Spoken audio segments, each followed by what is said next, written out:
Just Yagnina Naimbagamolem. Allow me for the first time in almost 2 years to take my mask off in a public appearance and show the newfound pimple I have on my nose. It's taken 2 years to grow this pimple, so I'd like to share it with all of you.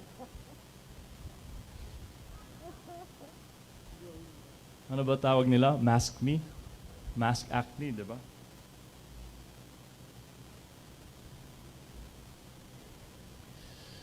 Magandang hapon po. Maraming salamat sa inyong lahat for joining us at, in fact, my first SOPA. Due to COVID, we haven't been able to have a true State of the Province address. Unang-una, gusto ko lang batiin po ang akin tito, our Congressman, Angelo Marcos Barba, our Vice Governor, Cecil Araneta Marcos, and to all the honorable members of the Sangguniang Panlalawigan. We have a visitor from the Presidential Anti-Corruption Commission, Chairman Greco Belhica. Magandang hapon po and welcome to Ilocos Norte. Mayor Fidel Simatu, the President of the League of Municipalities of Ilocos Norte, and to all our city and municipal mayors. Vice Mayor Erjo Valenzuela, the President of the Vice Mayors League of Ilocos Norte, and to all of our dear Vice Mayors, the provincial heads of the national government agencies, our provincial administrator, Attorney Yvette Laines, and to all my beloved department heads, magandang hapon po. You're all looking very beauteous. To the representatives of the various sectors, education, health, business, agriculture, tourism, media, religion, and to all of my dearest kakailian.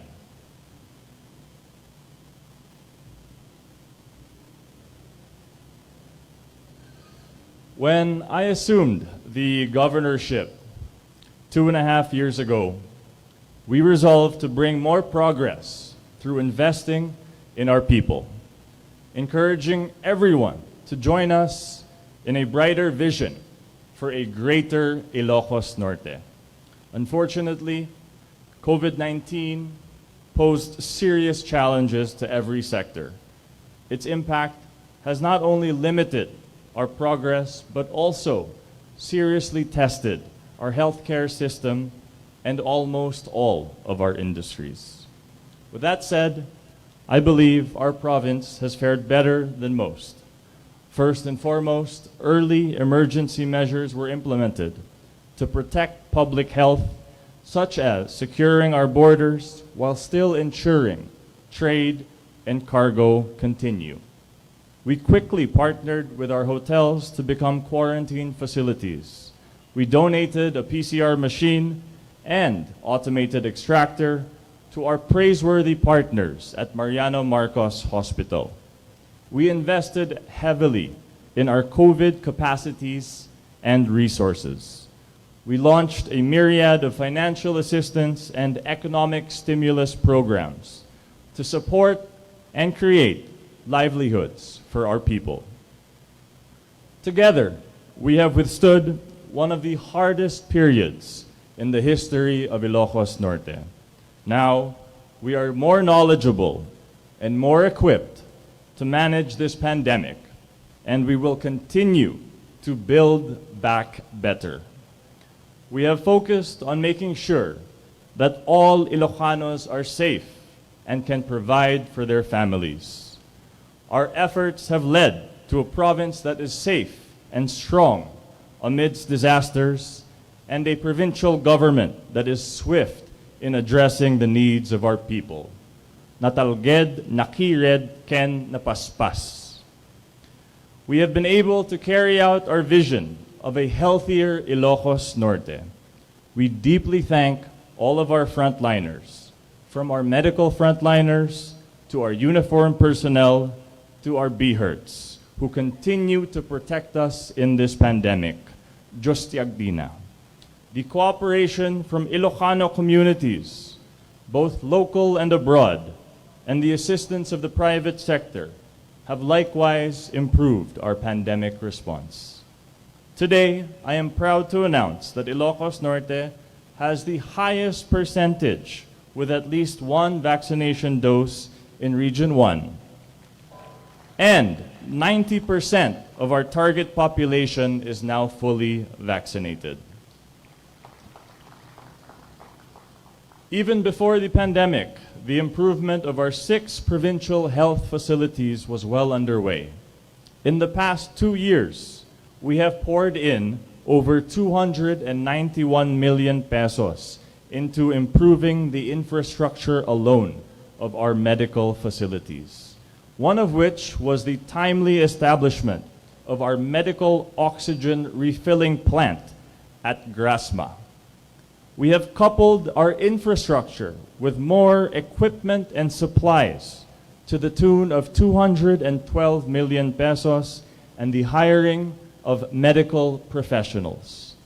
Dr. Balbag has led the way as the executive director of our medical facilities. Kas parte dati sirmata iti panaka tarimaan tanaka improve di tinadumad do mga facilities akadado di tinadumad do mga proyekto. Detoy ti trust na ti panaka improve di facilities. Sanlaing nga tiro kay Abdan Senior Memorial Hospital no di pa ket di idagiti duma district hospitals pinaka-acquire dagiti duma mga equipment ken kastamet ten dagiti ambulansya in case of emergency.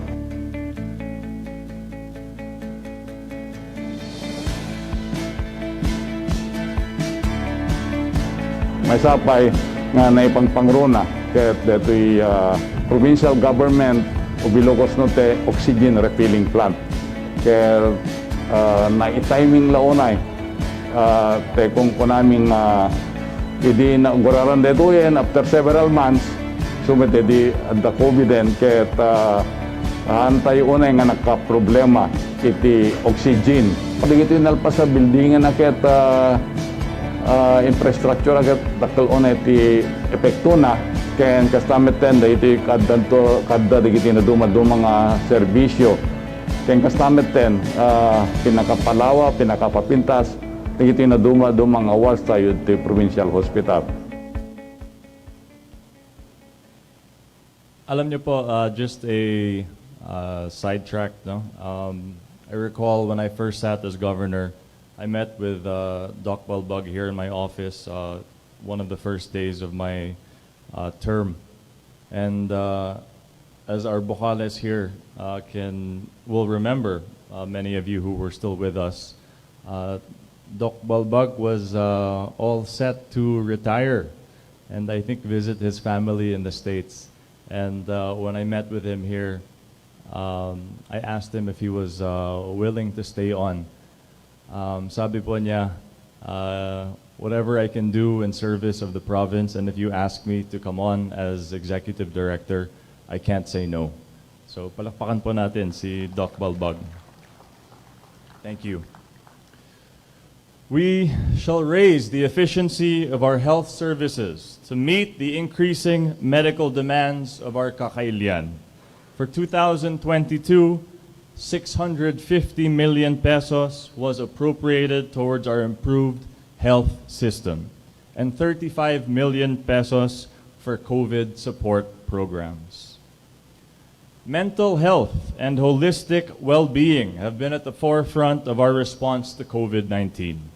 We founded Speak Up, I'm Here, a mental health center and hotline which has become a sanctuary for our Kakailian enduring social isolation, family and relationship pressure, disrupted education, and other difficulties.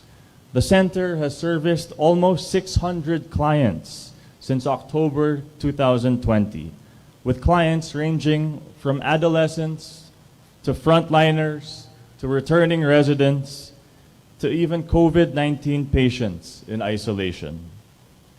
We apportioned 1 million pesos this year for various mental health activities in the province, such as art therapy sessions, mental health break camps, and psychosocial first aid and support training.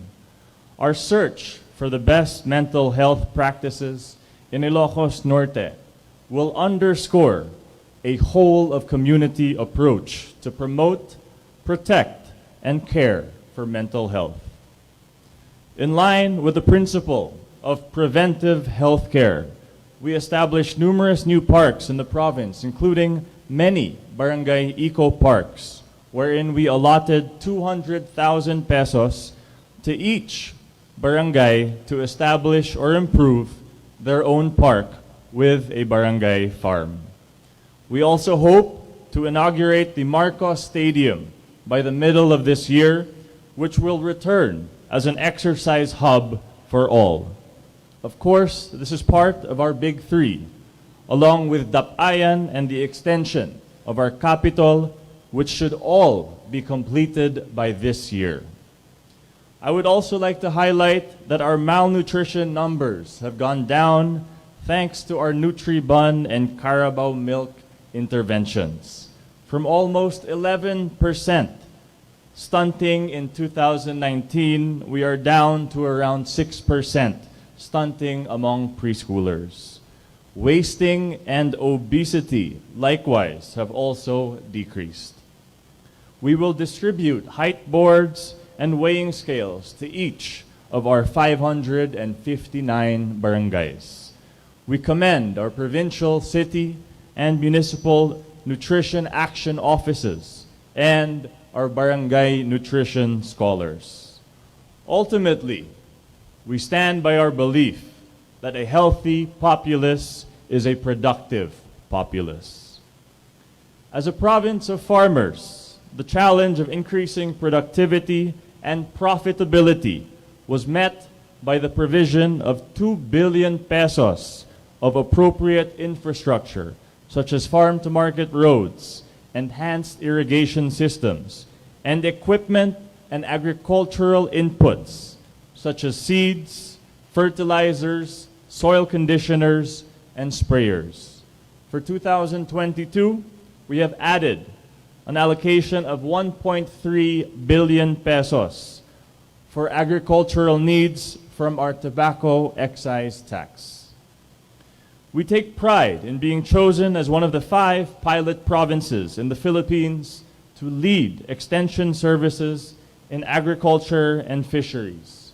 INAFES, as it's known, will strengthen linkages by sharing science-based knowledge and technologies with farming and fishing communities. We have pushed, incentivized, and supported our crucial shift to high-value crops, or HVCs, to ensure our harvest is marketable by allotting almost 80 million pesos to HVCs. After being one of the few remaining ASF-free provinces, ASF posed a crisis to our livestock sector. Much like COVID-19, we had to be on the ground immediately to contact trace and stem the infections.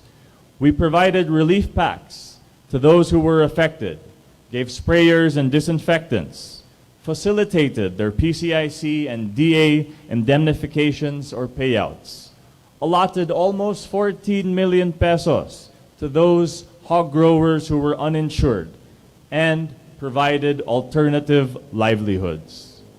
We are also hopeful that the establishment of an animal quarantine station at the Ilocos Norte Cagayan Valley boundary will help secure the income of our hog growers, including Erlinda Quezon of Solsona. 27 years ako nagtatarak ng tibaboy.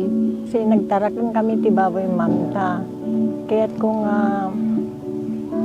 ipanayong ko kadete, masapol mi, sila tayo pinagpabasa ti anak ko, at adumot kasapulan.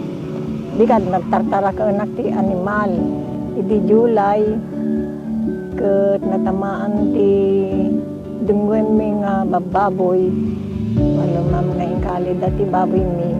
May panggap ka dete AFF ti dungwen. Nakaawat at ti relief pack nga gapukin ni gobernador ken dingwen nga kalding itatan mabugi manin palubos ti apo so tartarak nagmilata nga anasaysaya ati mi tapno adan tumot mapaadumi tuntuman ti anami ang kabuhayan mi manin mo.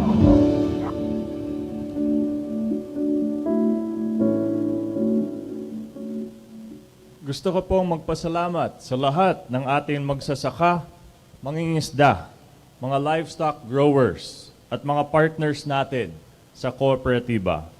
Ang ating mga COVID-19 backliners na tumutulong upang may sapat na pagkain ang bawat pamilyang Ilokano. Our agricultural action points moving forward are 1. Shift to high-value crops. 2. Full-service assistance from pre-planting to marketing. 3. Agribusiness and product processing. 4. Improved irrigation and soil restoration. 5.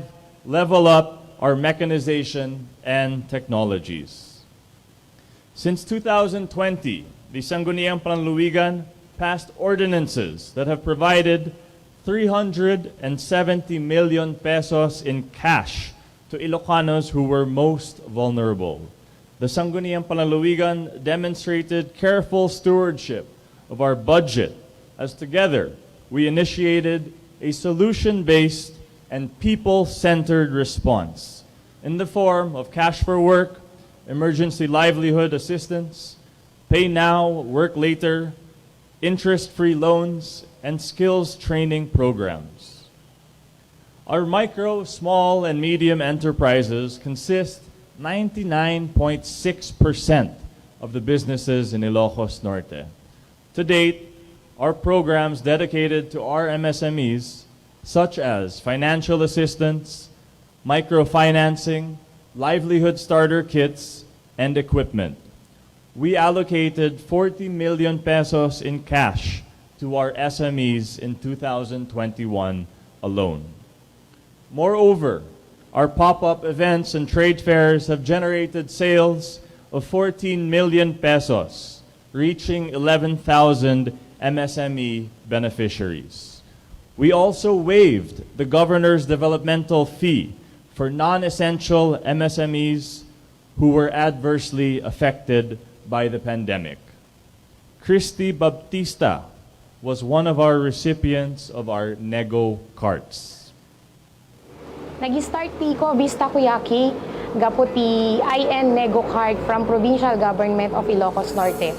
Ket may sanak nga OFW, tinadas ko tinag-apply kadeti nga programa ti gobyerno tayo ti Ilocos Norte as IN Nego card. Ket may sanak nga napili nga naikan ti pagrugyanan ti basit nga negosyo.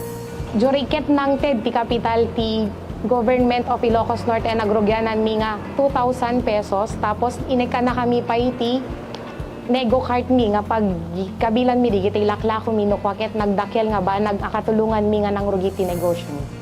Idi nagrugrugi na ket mga around 7,000 kadzay ti nagis-start ak idi kwa. Aging gana nga nakapatakder na ti dua nga branch kon. Since single mom na ket dakel ti nagbaling nga katulungan kanyak kadeti nga negosyo at dati pangalak di everyday nga needs deti ubing ko. Idi agday dialysis ni papang ko no kas pagarigan awan maitedak pay no kwa.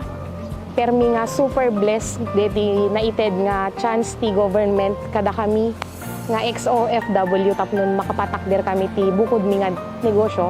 Lalo ket pandemic nagrigat ti agi start no han na kami ni kanti chance ni government nga makapagrugi.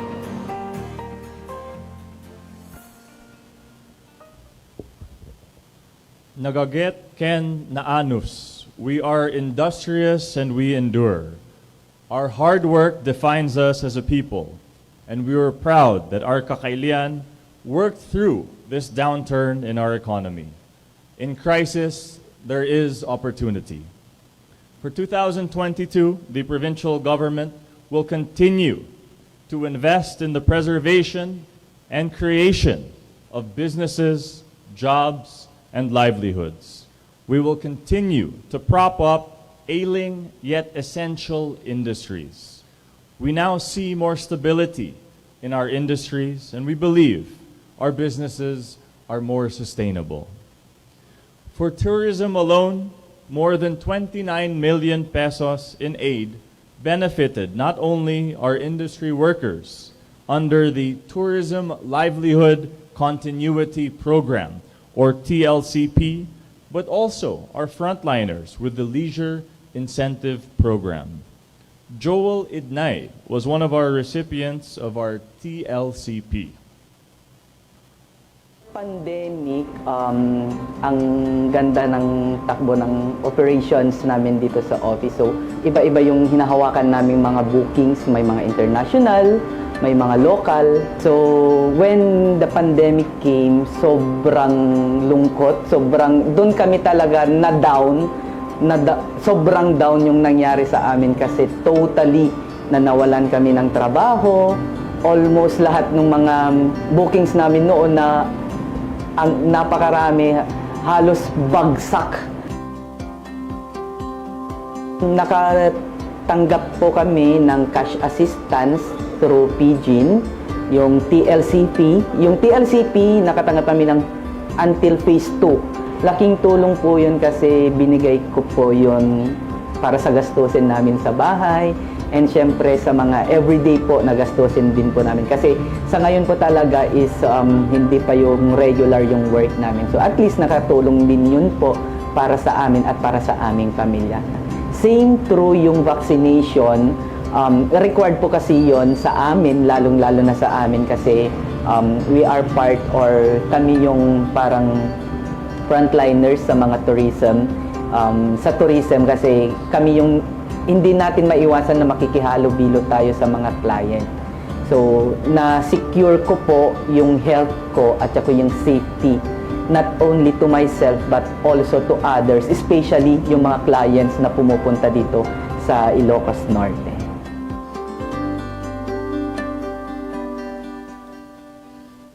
Meanwhile, our tourism employment for summer and the holidays continues to serve as an opportunity for short-term employment for aspiring tourism workers. This calamity has made us further appreciate the wealth of our natural sites and allowed us to highlight our natural outdoor tourist attractions. Even the New York-based international magazine Travel and Leisure listed Saud Beach in Pagudpud as one of the 25 most beautiful beaches in the world, the only Philippine beach to make the list. We launched our strategic tourism partnership with the province of La Union, which has strengthened our tourism network, and we established the Tabacalera Food Park, which has afforded Lawag City some nightlife.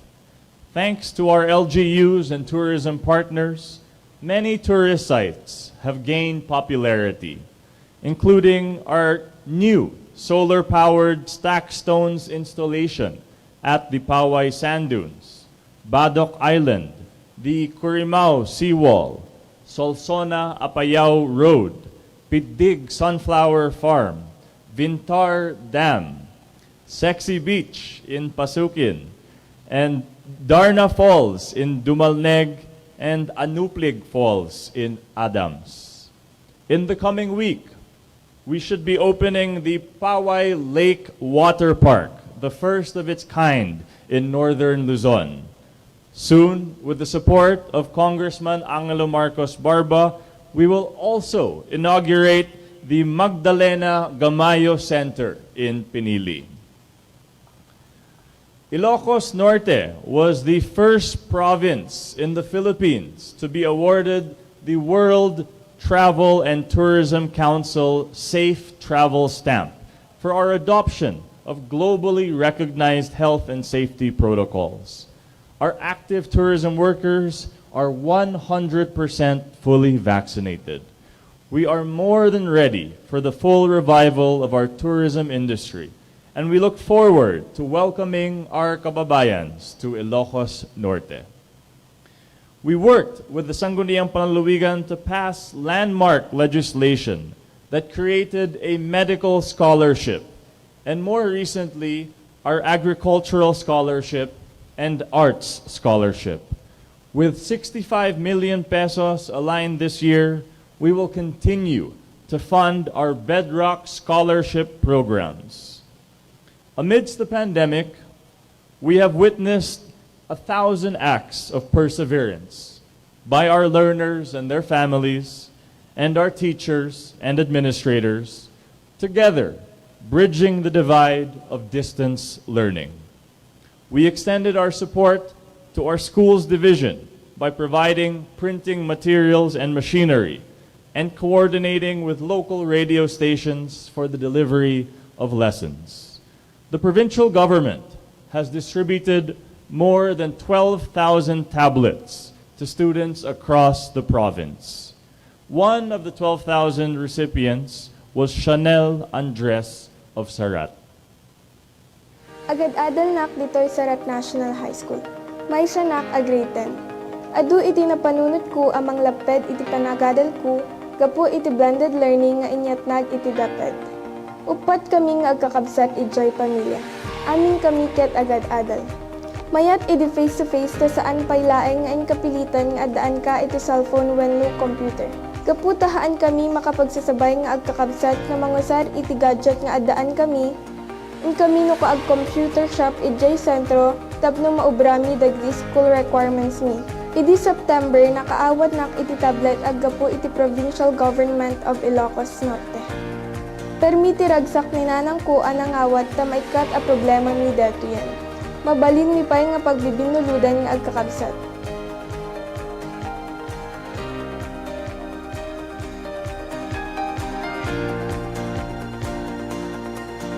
Saan nakon nga mapmapan ag computer shop ijay sentro. Kanayo nakpayan nga maka-attendar iti classes ko.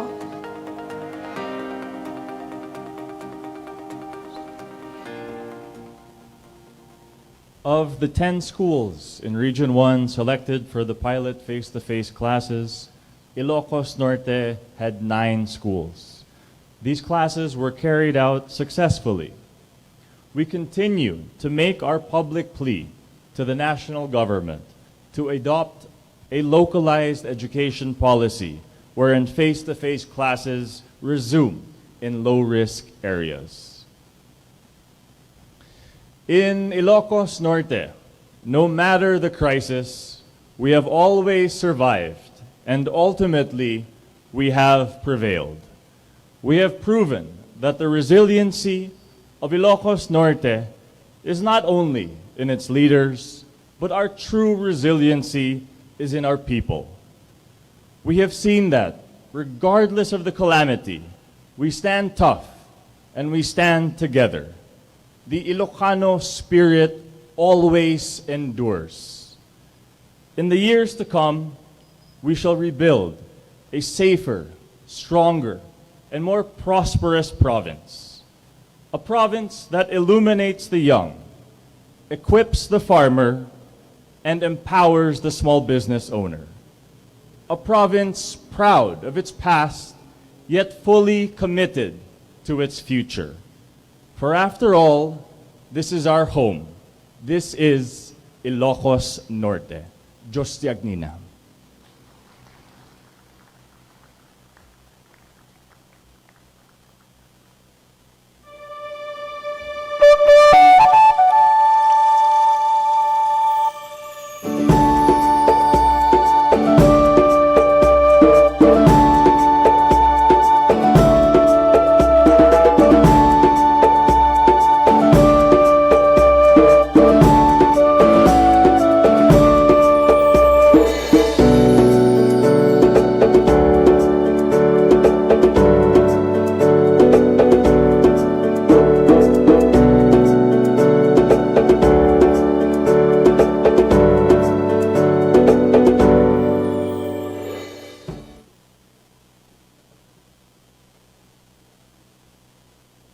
sing the rendition of the Narimat Asirmata featuring the music of Eric Cayetano.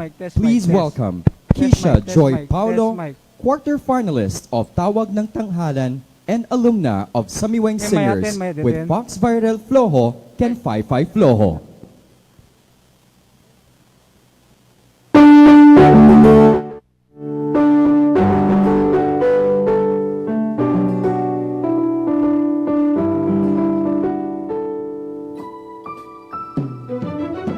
Nataringan ka nagtutubo,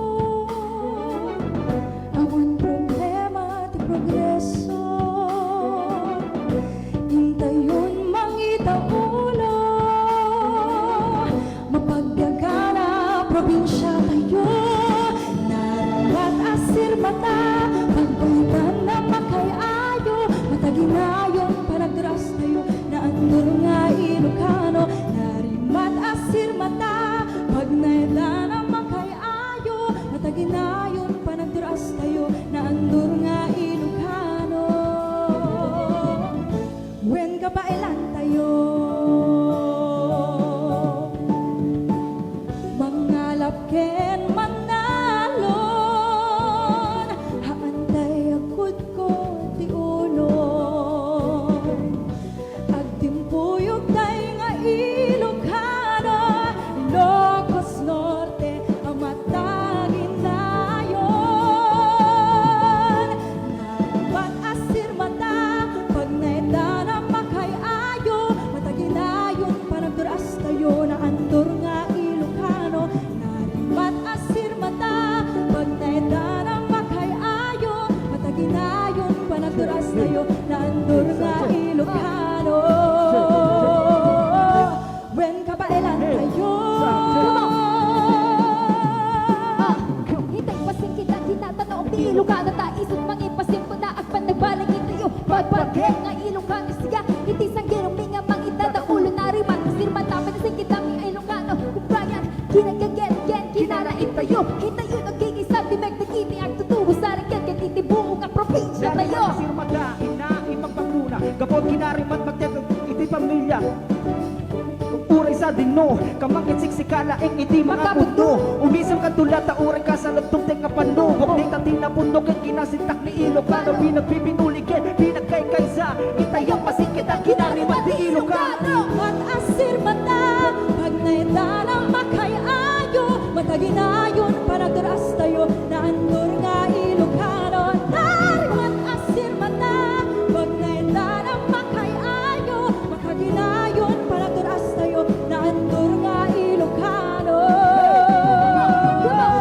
When kabailan tayo, asir mata, when kaya tayo, kaya tayo. Ilokano, tumakdan ka, tingka nagpapigsa, anyaman ang tinig ka, umilim na ang tinig Ilokano. pilit di masakbayan, hintay ng baga, anyaman ang tinig ka, umilim na ang tinig Ilokano. Yes, thank you po.